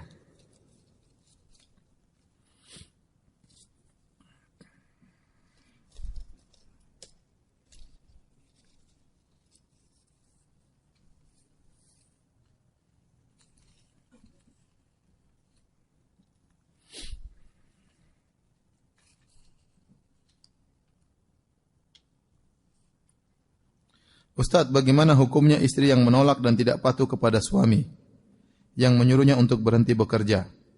Bahkan si istri ini tidak melayani suaminya. Apakah suami boleh menceraikannya karena tidak patuh? Karena sudah dinasihati berkali-kali. Cerai itu terakhir ya. Cerai itu adalah tahapan terakhir. Seorang mungkin cara menasihatinya kurang pas. Mungkin menasihatinya sambil ngomel-ngomel. Coba sambil makan malam bareng, sambil jalan-jalan, ngobrol berdua, bicarakan baik-baik. Kalau satu angkat suara, jangan ikut angkat suara semuanya ya. Tenang, laki-laki harusnya lebih bisa menahan emosi daripada wanita. Maka nasihati dengan baik-baik ya. Bilang, saya bisa menafkahimu dan saya ingin kau melayani saya ya. Kalau kau kerja bagaimana bisa melayani saya? Pulang dalam kondisi capek, dalam kondisi lelah dan macam-macam. Jadi nasihati dengan cara baik-baik ya. Diskusikan sama orang-orang yang dianggap bisa memberi masukan ya. Kalau memang sudah dinasihati tetap membangkang, tetap ya, pertimbangkanlah. Ini maksud saya cerai itu yang terakhir. Pertimbangkan, lihat anak-anak, lihat kondisi dan macam-macamnya. Nanti kalau semuanya sudah tidak bisa, baru cerai. Sebagaimana dikatakan akhirud dawa al-kai. Obat terakhir adalah al-kai. Kalau semua obat sudah tidak bisa, baru gunakan kai. Kalau semua jalan sudah ditembus sudah tidak bisa, maka baru cerai. Ya, tapi sebelum jangan dulu utus orang, coba dulu nasihati istri dari keluarganya, keluarga kita. Pokoknya jalani semuanya, usaha. Sehingga kalaupun telah terjadi perceraian, kalau kita ditanya oleh Allah, kita punya hujjah di hadapan Allah Subhanahu wa taala. Tetapi jalani dulu semua usaha, jangan cepat mengambil keputusan. Kata Nabi sallallahu alaihi wasallam, al-ajalatu minasyaitan. Terburu-buru itu dari syaitan. Ustadz, kalau seorang janda cerai, terus tidak menikah lagi, di akhirat kelak yang temani siapa? Ada yang menemani, jangan khawatir. Kata Nabi SAW, laisa fil jannati a'zab. Di surga tidak ada orang yang jomblo, enggak ada. Jadi siapapun yang mau surga, laki-laki maupun perempuan, pasti ada pasangan hidupnya, pasti ada. Ya. Wanita soleha yang meninggal dalam kondisi gadis, bukan janda, gadis tidak punya suami sama sekali. Dia meninggal akan diberikan pasangan oleh Allah Subhanahu wa taala. Apalagi wanita janda ya, meninggal ya, Allah akan berikan pasangan pada dia.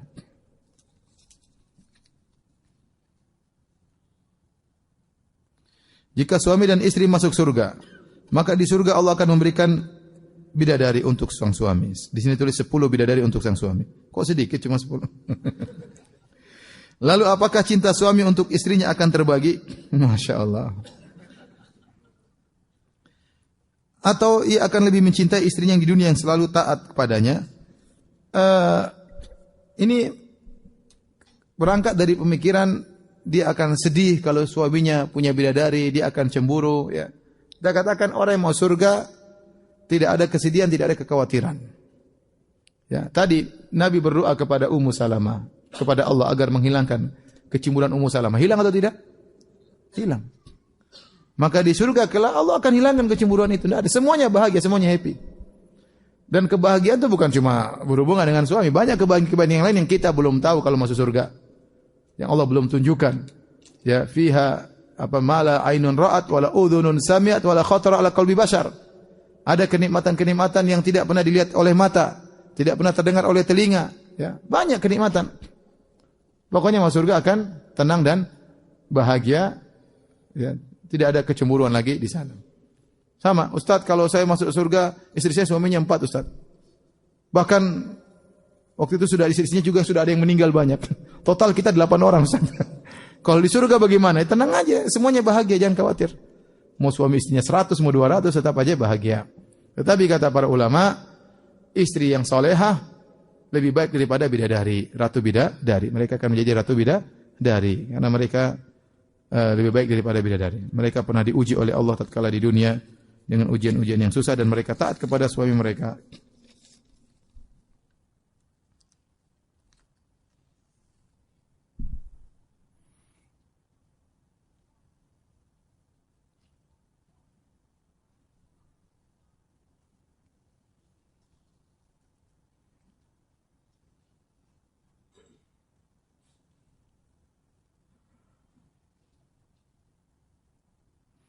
Waktu saya TK sampai SMP, orang tua yaitu ibu saya dulu suka melakukan zina. Bahkan ketika waktu kecil saya sering memergokinya ketika ayah sedang tidak di rumah atau ketika ayah sedang berhaji. Sebenarnya saya mengetahui perselingkuhan tersebut, tapi ayah selalu memaafkan dengan harapan ibu bisa berubah. Usaha itu terus dilakukan ayah dengan memanjakannya, membelikan mobil mewah dan uang belanja yang banyak. Namun pada saya menginjak SMP kelas 2, bapak saya memutuskan untuk bercerai karena tidak ada perubahan. Jujur sampai saat ini saya masih teringat kejadian demi kejadian perselingkuhan itu, sampai kadang saya sangat membenci ibu saya ketika mengingat kejadian itu. Padahal saya sangat ingin menyayanginya dan berbakti kepadanya, bahkan maafkannya. Tapi ketika mengingat kejadian itu saya langsung membencinya. Bagaimana cara saya tetap bisa berbakti dan memaafkan kesalahannya? Kita harus ingat bahwasanya bagaimanapun ibu kita bejat apapun, perintah Allah untuk kita berbuat baik kepadanya. Kita tidak pernah bisa membayar jasanya tatkala kita merepotkan dia selama 9 bulan dalam perutnya, ya. Kemudian tatkala kita lahir dia bertarung dengan kematian, ya. Antara hidup dan mati tatkala melahirkan kita. Setelah itu dia yang menyusui kita, mengurusi kita. Dosa dia antara dia dengan Allah Subhanahu wa taala, ya. Kita tidak tahu, mungkin dia ada sebab lain kita tidak, sehingga dia banyak terjerumus dalam perselingkuhan, sehingga dia terjebak dengan syahwatnya, dikuasai oleh syaitan. Saatnya kita sekarang mumpung ibu masih hidup, kita mendoakan dia, menyuruh dia untuk beristighfar, bertobat atas dosa-dosa yang telah lalu, ya. Tetap kita berbakti. Kesempatan orang tua masih hidup. Jadi urusan kita dengan Allah, Allah menyuruh kita berbakti. Urusan ibu dengan Allah, ya. Tugas kita kepada ibu kita atas perintah Allah adalah berbakti kepada ibu kita, ya. Jadi untuk bisa kita bilang manusia, ya. Ada orang lebih bejat daripada ibu kita, ya. Yang lebih parah daripada ibu kita. Kalau dia bertobat, Allah terima taubatnya. Ya udah, kita berusaha, ya, mengingat kebaikan-kebaikan ibu, dan kita kalau bisa, kalau ibu masih kelihatan masih belum luruskan, dia suruh dia untuk bertobat kepada Allah, nasihati, dan tetap sayang kepada orang tua.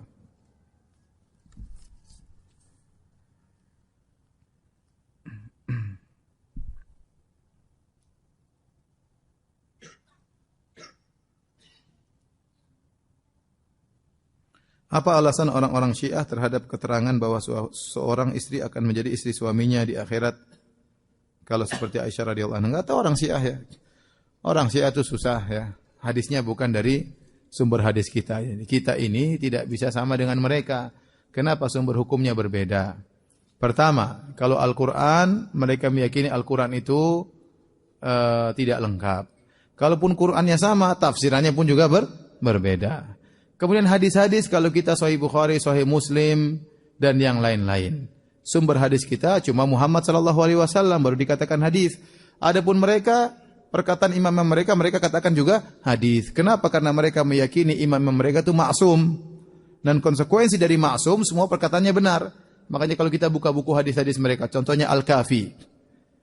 Isinya berkata Abu Abdullah, Ja'far As-Sadiq, berkata fulan, imam ini, imam, dianggap hadis oleh mereka. Kalau kita buka Biharul Anwar, 100 jilid lebih, isinya sama. Ada hadis Nabi, ada hadis-hadis imam. Nah, hadis-hadis imam itu dianggap juga sebagai apa? Hadis. Kalau kita orang Islam yang maksum cuma siapa? Nabi SAW. Kullun yu'khadhu min qawli wa yurad ila sahib hadzal qabr. Semua orang boleh diambil perkataannya, boleh ditolak kecuali Muhammad SAW. Dia saja yang maksum. Nah, orang Syiah bikin maksum-maksum yang lain. Sebenarnya mereka ingin bilang ada nabi lain, tapi enggak enak didengar. Maka mereka bilang ada orang maksum-maksum yang lain, itu 12 imam mereka yang fungsinya sama seperti Nabi. Sama-sama perkataannya merupakan apa? Hadis. Nah, kalau sumber hukum kita beda, gimana kita mau nyambung?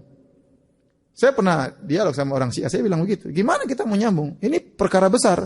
Sumber hukum saya Al-Quran sama hadis Nabi, sabda Rasulullah. Ente sumbernya Sabda imam-imam 12 orang. Imam ke-12 masih sembunyi di sirdap, tidak belum keluar-keluar. Nanti kalau keluar ada hadis baru lagi itu. Makanya gimana mau nyambung? Nah, kita bawakan hadis-hadis tentang Aisyah begini-begini, mereka punya hadis lagi. Aisyah di neraka, terlaknat dan macam-macam. Lalu gimana mau nyambung? Jadi tidak usah dialog sama mereka. Ya. Percuma karena sumber hukumnya apa? Berbeda. Tapi mereka sungguh tidak logis, tidak masuk akal. Tidak masuk akal. Ya gimana kemudian Nabi istrinya dikatakan berzina seperti Aisyah radhiyallahu anha? Apakah Allah tega membiarkan nabinya seperti itu istrinya sampai meninggal, sampai ridho, sampai pingin dirawat di rumah Aisyah? Gak masuk akal kalau Aisyah pezina kemudian Nabi sampai seperti itu. Ya. Berarti Nabi gagal mendidik apa? Istrinya. Suami kayak apa Nabi SAW kalau ternyata istrinya pezina? Suami kayak apa Rasulullah SAW? Kalau kemudian sahabat-sahabatnya Abu Bakar, Umar, Utsman semuanya kafir, guru macam apa Rasulullah SAW? Jadi sebenarnya mereka tuh mencela Nabi SAW. Mereka mencela para sahabat berarti Nabi enggak beres mendidik murid-muridnya. Mereka mencela istri Nabi berarti Nabi tidak beres jadi suami. Tidak bisa dididik apa? Istrinya. Tidak mungkin wanita pezina Allah turunkan ayat dalam surat An-Nur membela Aisyah radhiyallahu taala anha. Tidak mungkin. Sekitar 15 ayat Allah turunkan ayat membela Aisyah radhiyallahu taala anha.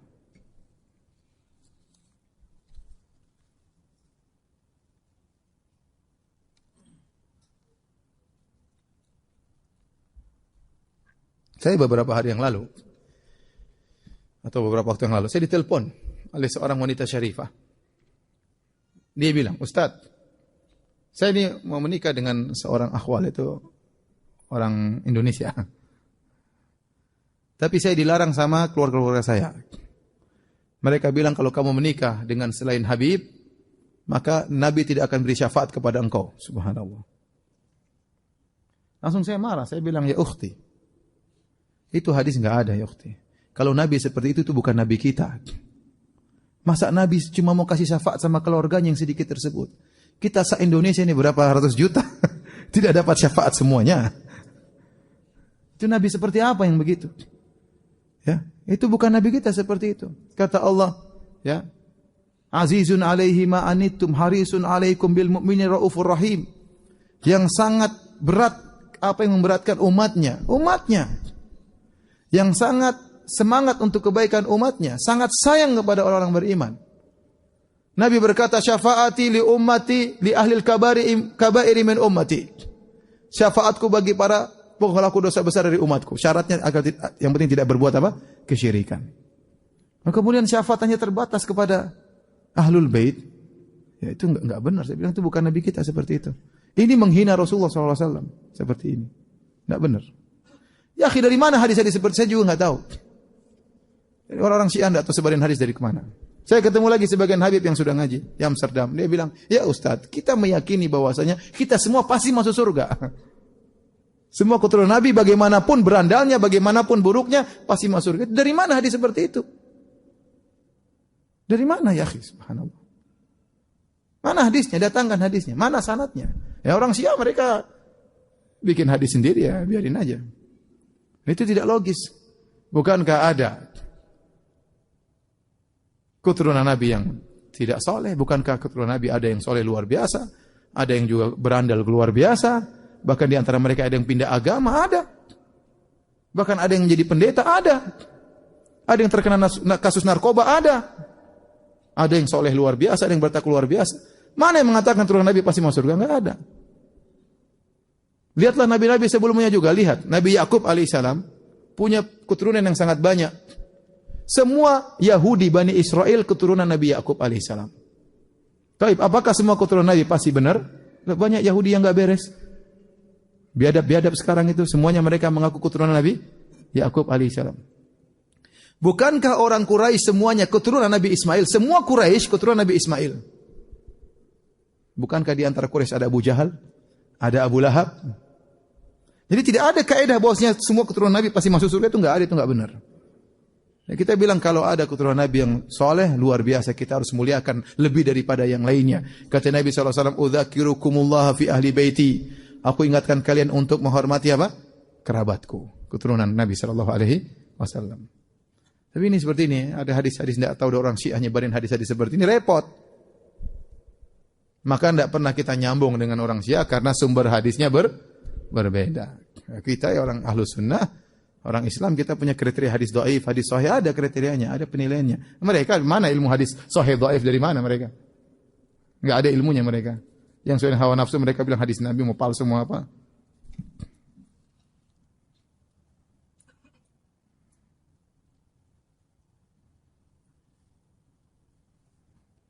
Saya sekarang sedang proses mencari calon untuk mempersiapkan pernikahan. Tapi ibu saya mengajukan syarat yang berat agar saya mendapatkan izin untuk menikah. Di antaranya yakni saya harus mau mendengarkan mengikuti kajian dari beberapa ustadz yang bermasalah akidahnya. Syaratnya luar biasa. Apa yang harus saya lakukan ustadz? Jangan ditaati. Haram mentaati ibu seperti ini. Ya. La ta'ata li makhluqin fi ma'siyatil khaliq. Tidak ada ketaatan kepada seorang pun dalam rangka bermaksiat kepada Allah Subhanahu wa taala. Kalau sudah dengar pengajian-pengajian yang menyimpang tidak boleh.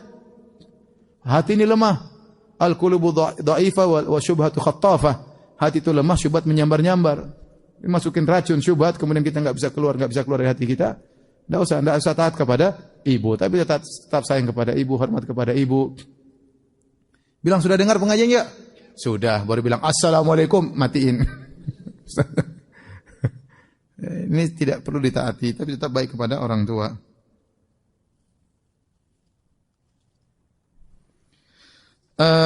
Apakah syarat tersebut harus mengikuti syarat tersebut agar saya bisa menikah, ataukah saya tunda niat saya menikah hingga ibu saya mengizinkan? Menikah tidak perlu butuh izin ibu. Ibu mengizinkan itu yang terbaik. Tetapi kalau seorang takut bermaksiat kepada Allah, ya, maka yang penting bapak setuju, ada walinya, selesai. Ya. Ibu tidak ada urusan dengan pernikahan. Kita cuma ingin cari keridhaan ibu. Tapi kalau kita lihat ternyata ibu mempersulit, ya, dengan alasan yang tidak masuk akal, ya, sementara kita takut terjerumus dalam zina, maka jangan pedulikan ibu. Kita menikah dan kita berbakti kepada ibu kita. Bapak saja kalau terus menghalangi anaknya menikah, dilarang, adalahnya bisa jatuh, perwaliannya bisa gugur, ganti yang lain. Apalagi ibu yang tidak memiliki apa? Perwalian. Maka saya katakan kembali kepada diri kita. Kalau ternyata kita masih bisa bertahan, tidak takut terjerumus dalam kemaksiatan, ya kita baik sama ibu, berdoa semoga dia bisa berubah satu hari. Tapi kalau kita takut bermaksiat, ternyata kalau kita tidak nikah malah kita macam-macam pacaran bermaksiat tiap hari, sudah jangan pedulikan ibu. Kita selamatkan agama kita. Setelah itu berbuat baik kepada ibu. Kalau ibu memutuskan hubungan, itu salah ibu, bukan salah kita. Tapi tetap kita berusaha baik sama orang tua. Baik, demikian saja kajian kita. Banyak pertanyaan tidak bisa saya jawab karena keterbatasan ilmu. Semoga Allah mengampuni dosa-dosa kita dan semoga Allah pertemukan kita di surganya kelak. Demikian, subhanakallah bihamdika asyhadu an la ilaha illa anta astaghfiruka wa atubu ilaik. Assalamualaikum warahmatullahi wabarakatuh.